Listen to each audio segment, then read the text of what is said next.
Repetitive trauma to the head results in long-term cumulative brain damage, reduced cognitive performance, and finally, deterioration and disease. Black Box Biometrics develops and deploys technology solutions to reduce the risk of neurodegenerative disease and long-term injury. Our mission is to preserve health.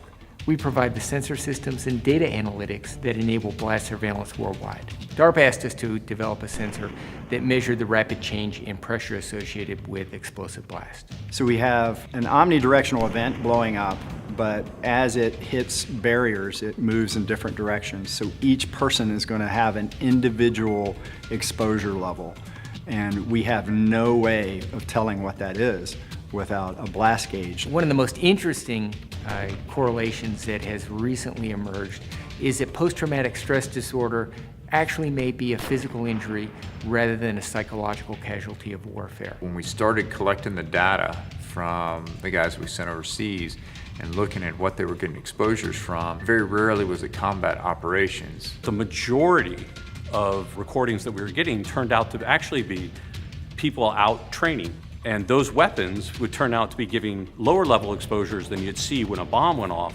but they were actually significant because you'd have a lot more of them. Blast overpressure has a cumulative effect. The more exposures you get, the lower the threshold for injury gets.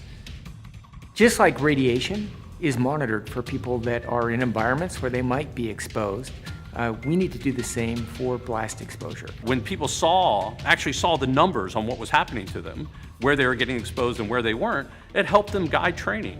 If we start early, we increase the amount of time that they are impactful and significant to the military, and that's what we want to do. We want to keep the expertise in uniform.